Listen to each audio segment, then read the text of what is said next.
नमस्कार, good morning, India voice देख रहे हैं आप। मैं हूं आपके साथ रिया डंबाल। बुलेटिन की शुरुआत करेंगे इस वक्त की सबसे बड़ी खबर से।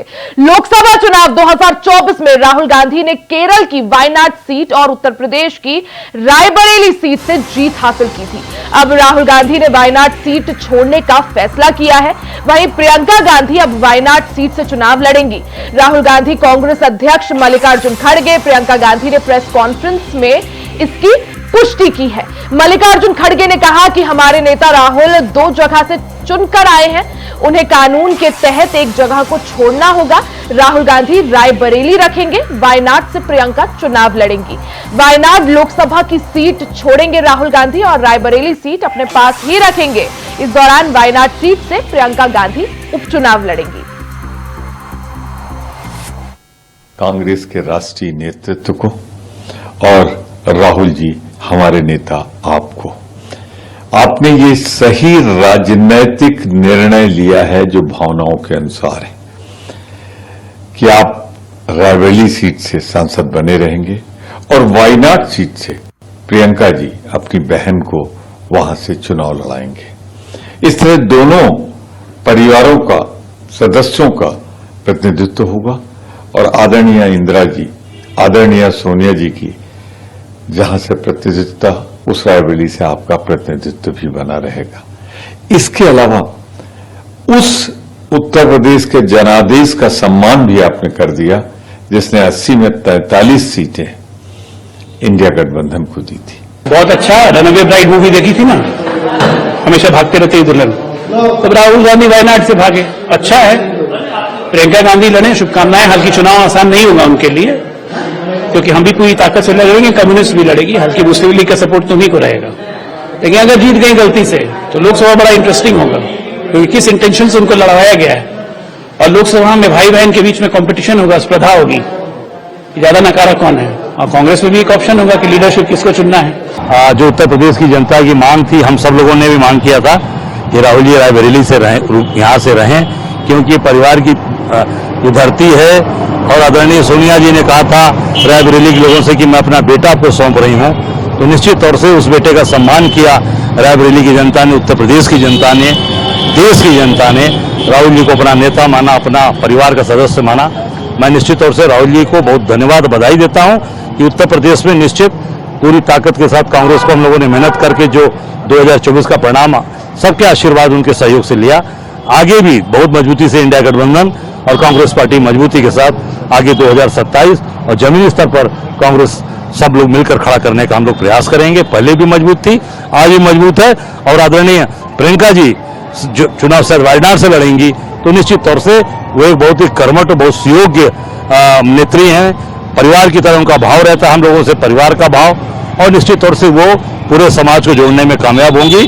कोई पार्टी नहीं, एक पारिवारिक कंपनी है, ये तो आज सिद्ध हो गया। माताजी राज्यसभा में होंगी, बेटा जी लोकसभा की एक सीट से होंगे और प्रियंका जी को लोकसभा की दूसरी सीट से, मतलब तीनों सदस्य सदन में होंगे।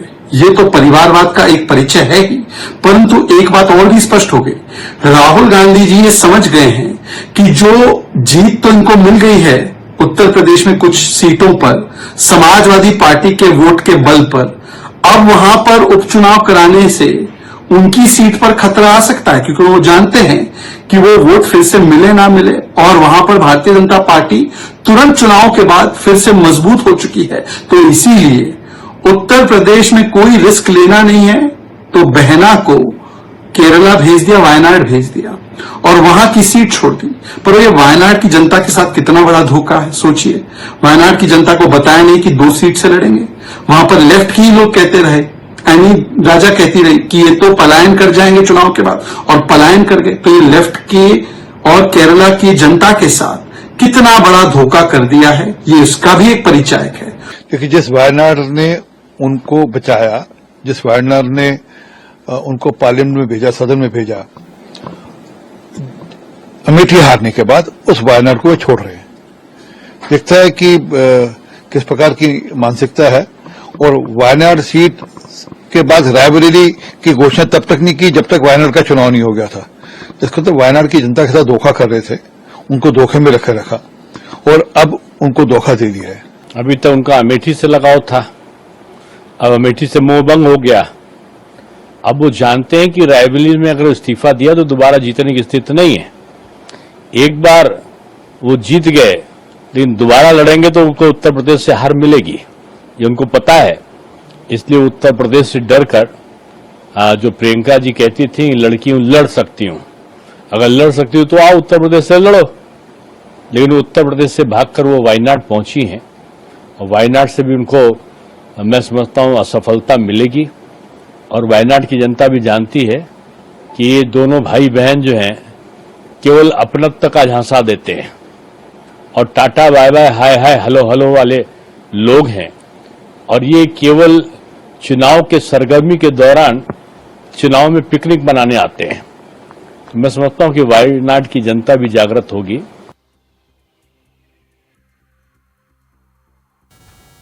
तो राहुल गांधी लोकसभा चुनाव में उन्हें वायनाड लोकसभा सीट और रायबरेली दोनों से जीत हासिल हुई थी। हालांकि अब कंफ्यूजन ये था कि आखिर कौन सी सीट को राहुल गांधी चुनेंगे। हालांकि सभी कंफ्यूजन में विराम लगते हुए कांग्रेस की तरफ से प्रेस कॉन्फ्रेंस की गई। प्रियंका गांधी, मल्लिकार्जुन खड़गे और राहुल गांधी तीनों ही प्रेस कॉन्फ्रेंस के दौरान मौजूद रहे। इस प्रेस कॉन्फ्रेंस के तहत आधिकारिक पुष्टि इस चीज की कर दी गई है कि राहुल गांधी रायबरेली सीट अपने पास ही रखेंगे और वायनाड में जब उपचुनाव होगा तो प्रियंका गांधी वायनाड से चुनाव लड़ेंगी। तो रायबरेली सीट राहुल गांधी अपने पास ही रखेंगे और वायनाड से प्रियंका गांधी चुनाव लड़ेंगी। ज्यादा जानकारी के लिए सीधे रुख करेंगे संवाददाता राजू तिवारी का। राजू, जिस तरह से पहले कंफ्यूजन था क्योंकि दोनों ही सीटों पर भारी मतों से राहुल गांधी को जीत हासिल हुई थी, वायनाड से भी रायबरेली से भी, हालांकि अब सभी कंफ्यूजन पर विराम लगते हुए कांग्रेस ने पीसी की और साफ तौर पर इस बात की पुष्टि कर दी है कि रायबरेली सीट को राहुल गांधी अपने पास रखेंगे और वायनाड को छोड़ेंगे जहां से प्रियंका गांधी उपचुनाव लड़ेंगी। अब रायबरेली की जनता में किस तरह से खुशी, किस तरह से माहौल? देखिए रिया जी, बता दूं कि जैसे कि पहले से ही कहा जा रहा था कि कांग्रेस का गढ़ है रायबरेली और पारंपरिक सीट है। हालांकि आपको बता दें कि हमेशा से ही रायबरेली से जो गांधी परिवार का नाता रहा है, इसी विरासत को संभालने के लिए राहुल गांधी रायबरेली से चुनाव लड़े हैं और उनकी माताजी यानी सोनिया गांधी इससे पहले रायबरेली से सांसद रह चुकी हैं। हालांकि वो राज्यसभा के रास्ते सदन जा चुकी हैं। तो ऐसे में साफ तौर से इंडिया गठबंधन के बैनर तले एक सभा की गई थी जिसमें उनकी माताजी ने साफ तौर से रायबरेली की जनता से अपील करते हुए कहा था कि राहुल गांधी को मैं सौंप रही हूं और रायबरेली वालों को कभी निराश नहीं करेगा राहुल। तो ऐसे में साफ तौर से जो संकेत देखे गए थे वो निश्चित तौर पर रायबरेली की सीट पर बरकरार रहने की जो संकेत थे वो पहले से ही राहुल गांधी को मिल चुका था। लेकिन कयास जरूर लगाए जा रहे थे, अटकलें जरूर लगाई जा रही थी, क्योंकि वायनाड से और रायबरेली से दोनों जगह से रायबरेली को जीत हासिल हुई थी और दोनों जगह में से एक सीट को चुनना था। तो ऐसे में जो राजनीतिक सरगर्मियां थी वो जरूर चल रही थी कि राहुल गांधी कहां से चुनाव यानी कहां की सीट अपने बरकरार रखेंगे और कहां से इस्तीफा देंगे। लेकिन कल देर शाम जिस तरह से अटकलों पे विराम लगा और मल्लिकार्जुन खड़गे के द्वारा प्रेस कॉन्फ्रेंस करते हुए साफ तौर से कहा गया कि वो रायबरेली की सीट पर बरकरार रहेंगे और वायनाड से प्रियंका गांधी चुनाव लड़ेंगी। तो ऐसे में साफ तौर से आपको ये भी बता दें कि राजनीतिक दृष्टिकोण से भी उत्तर प्रदेश में ज्यादा सीटें, बहुतायत सीटें हैं, तो उत्तर प्रदेश को साधने का हर पार्टी प्रयास करती है। चाहे यूपी में जिस तरह से हमने बीते चुनावों में देखा था कांग्रेस का जनाधार कम हुआ था, अब कोशिश यही कि उस जनाधार को बढ़ाया जा सके। और यही वजह राजू, क्या यही वजह कि रायबरेली चुनाव, जैसा आपने भी कहा कि पहले से संकेत देने की कोशिश यही थी, क्योंकि रायबरेली ऐसी सीट है जिसे गांधी परिवार के नाम से, खासकर इंदिरा गांधी से जोड़कर देखा जाता है। उसके बाद सोनिया गांधी पर यह सीट रही और जब अब की बार चुनाव प्रचार प्रसार में सोनिया गांधी ने भी साफ तौर पर कहा कि मैं अपना बेटा आपको सौंप रही हूं, रायबरेली के लोगों को सौंप रही हूं, तो कहीं ना कहीं संकेत थे। हालांकि अब जिस तरह से रायबरेली सीट अपने पास ही रखेंगे, क्या माना जाए ताकि यूपी में जो जनता है उसे साधा जा सके और कांग्रेस को एक बार फिर से जो जनाधार खो दिया था उसको बढ़ाया जा सके और आगे बढ़ाया जा सके? जी देखिए, मैं निश्चित तौर से बता दूं कि जिस तरह से उत्तर प्रदेश की सियासत होती है, क्योंकि उत्तर प्रदेश से होकर ही दिल्ली का रास्ता तय होता है, तो ऐसे में सारी पार्टियां उत्तर प्रदेश को साधने के चक्कर में रहती है। ऐसा कहा जाता है कि उत्तर प्रदेश की जनता ने जिसको समर्थन दे दिया उसकी कुर्सी तक की जो राह होती है वो काफी आसान हो जाती है। तो साफ तौर से इस मायने से भी अगर अंदाजा लगाया जाए तो कांग्रेस जो है कभी नहीं चाहेगी कि वो उत्तर प्रदेश की राजनीति को छोड़कर जाए। तो ऐसे में ये भी देखा गया है कि राजनीति का जो समीकरण है उसको साधने के लिए उत्तर प्रदेश में अपनी उपस्थिति बरकरार रखने के लिए कांग्रेस की तरफ से राहुल गांधी का जो निर्णय है और जो कांग्रेस की कोर कमेटी का निर्णय है कि वो रायबरेली की सीट से बरकरार रहेंगे। हालांकि आपको ये भी बता दें कि इससे पहले भी सोनिया गांधी अमेठी और बेल्लारी से चुनाव लड़ी थी, तो वो अमेठी से सांसद रही और बेल्लारी से इस्तीफा दी, क्योंकि वहां पर यह समीकरण लगाया गया कि बेल्लारी से उनको कम मतों से विजय हासिल हुई और अमेठी से ज्यादा मतों से विजय हासिल हुई। तो इस तरह से भी अगर देखा जाए, ये भी समीकरण देखा जाए तो रायबरेली से अधिक मतों से राहुल गांधी की विजय हुई है और वायनाड से कम मतों से विजय हासिल हुई। तो ऐसे में साफ तौर से जो भी समीकरण देखे जा रहे हैं वो कहीं ना कहीं रायबरेली जिस तरह से राहुल गांधी ने चुना है कि रायबरेली सीट अपने पास रखूंगा, वायनाड छोड़ूंगा, वायनाड से प्रियंका गांधी की एंट्री राजनीति में कराई जाएगी, अपने आप में यूपी की जनता को और पूरे देश में एक बड़ा संदेश देने की कोशिश की यूपी में जो खोया हुआ जनाधार है उसको वापस हासिल किया जाएगा। राजू, बहुत बहुत शुक्रिया आपका तमाम जानकारी के लिए। वहीं पीएम मोदी के वाराणसी दौरे से जुड़ी बड़ी खबर आपको बता दें, 2 दिवसीय दौरे पर आज काशी पहुंचेंगे प्रधानमंत्री नरेंद्र मोदी। पीएम मोदी के आगमन को लेकर तैयारियां जोरों पर है। 50,000 किसानों से संवाद करेंगे पीएम मोदी। तो ये बड़ी खबर आपको बता दें, इस दौरान केंद्रीय कृषि मंत्री शिवराज सिंह चौहान भी मौजूद रहेंगे। किसान सम्मान निधि किसानों के खाते में ट्रांसफर करेंगे। दशाश्वमेध घाट पर गंगा आरती में भी पीएम मोदी शामिल होंगे। साथ ही बाबा काशी विश्वनाथ का दर्शन पूजन भी करेंगे। बरेका गेस्ट हाउस में विश्राम करेंगे पीएम मोदी। तो बड़ी खबर आपको बता दें, आज वाराणसी के 2 दिवसीय दौरे पर प्रधानमंत्री नरेंद्र मोदी पहुंच रहे हैं। चुनाव जीतने के बाद, नई सरकार के गठन के बाद ये पहला वाराणसी दौरा है। तो ये बड़ी खबर, पीएम मोदी के वाराणसी दौरे से जुड़ी है बड़ी खबर। 2 दिवसीय दौरे पर आज काशी पहुंचेंगे पीएम मोदी। पीएम मोदी के आगमन को लेकर जोर शोर से तैयारियां चल रही है, क्योंकि जब भी पीएम मोदी काशी पहुंचते हैं, क्योंकि काशी इन्होंने 3 बार भरपूर प्यार के साथ दिल्ली पहुंचाया है, संसद पहुंचाया है, तो यही वजह है कि जब भी पीएम मोदी काशी पहुंचते हैं वो किसी उत्सव से कम नहीं होता।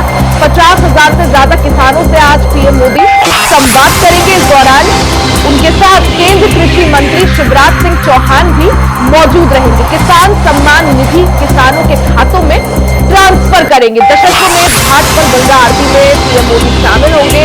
बाबा काशी विश्वनाथ का दर्शन पूजन भी करेंगे। साथ ही बेड़का गेस्ट हाउस में विश्राम करेंगे। तो 2 दिवसीय काशी दौरे पर पीएम मोदी आज पहुंच जाएंगे। इस दौरान जब भी पीएम मोदी काशी पहुंचते हैं वो किसी उत्सव से कम नहीं होता, क्योंकि काशी की जनता उन्हें देखने के लिए, उनसे मिलने के लिए और उनके स्वागत के लिए पूरी तरह से तैयार रहती है।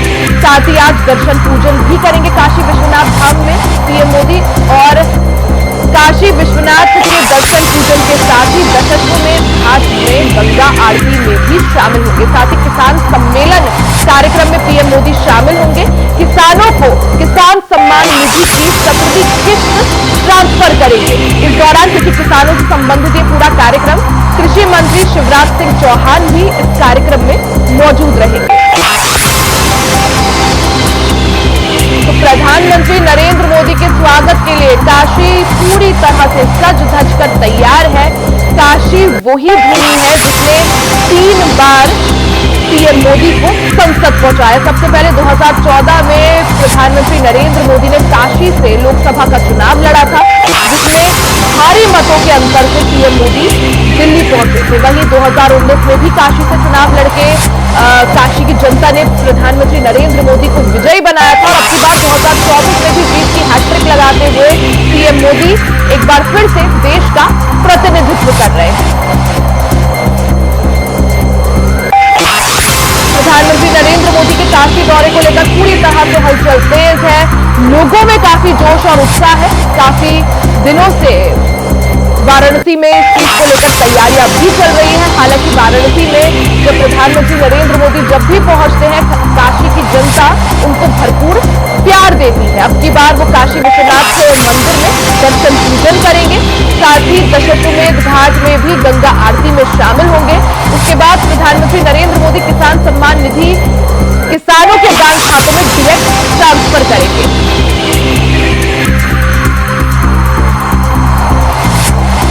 ज्यादा जानकारी के लिए सीधा रुख करेंगे संवाददाता धर्मेंद्र पांडे का।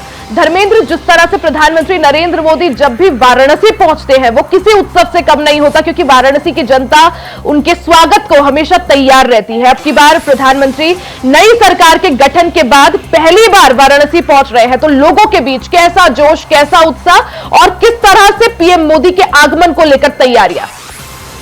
जी बिल्कुल भैया, बता दें कि वाराणसी में पीएम मोदी तीसरी बार सांसद बनने के बाद पहली बार काशी आगमन होगा। इस काशी आगमन से वाराणसी में पूरे काशी को भगवामय कर दिया गया है, सजा दिया गया है। पूरे काशी क्षेत्र में कार्यकर्ताओं के साथ ही भाजपा कार्यकर्ता हो या आम नागरिक हो, अपने सांसद के आने पे उनके भ्रमण के लिए आतुर है और तमाम जो है बैरिकेड किए गए हैं। पूरे वाराणसी शहर को सजाया गया है। 175 ऐसे पॉइंट हैं जिन पे जो है फूल मालाओं के साथ जो है पीएम मोदी का स्वागत करने की तैयारी चल रही है।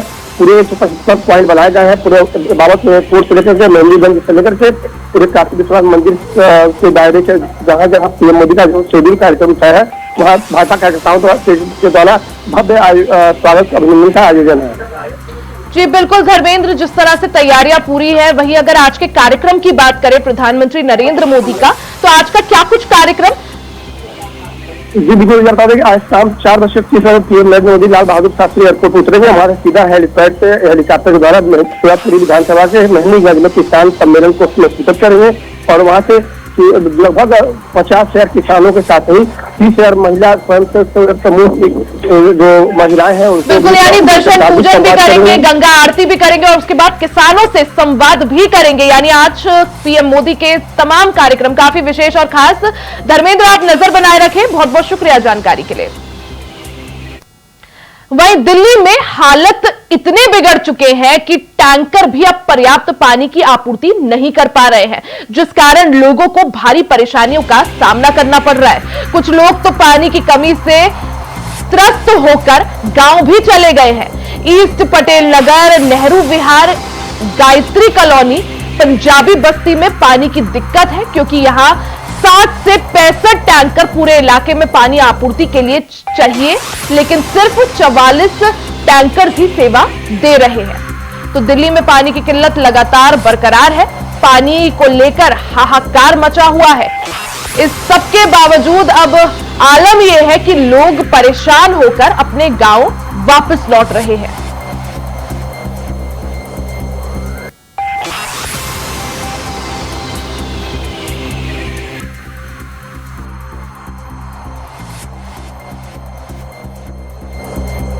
किस तरह से दिल्ली में पानी को लेकर किल्लत लगातार बरकरार है। एक तो भीषण गर्मी, दूसरी तरफ पानी की कमी से लोग परेशान हैं। पहली तस्वीर आप देखिए किस तरह से लोगों को ड्रमों और डिब्बों में पानी लेना पड़ रहा है। तो टैंकर जो है वो मुहैया कराया जा रहा है, प्रशासन की तरफ से टैंकर भिजवाया जा रहा है और टैंकर के जरिए लोग जो है पानी भर रहे हैं।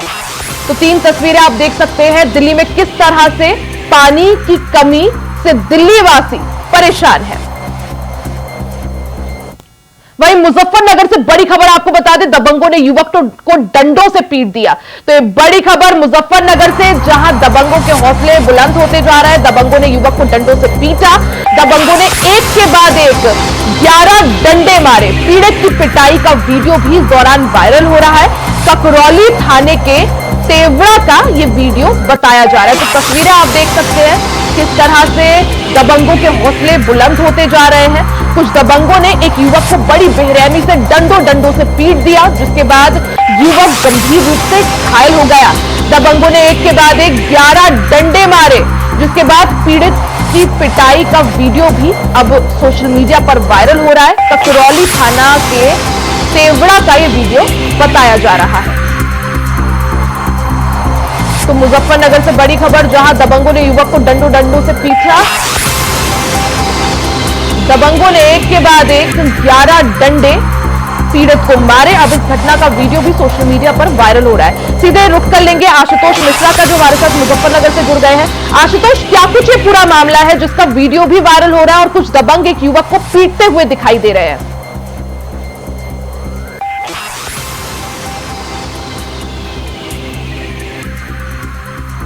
आशुतोष, आपको आवाज मिल पा रही है?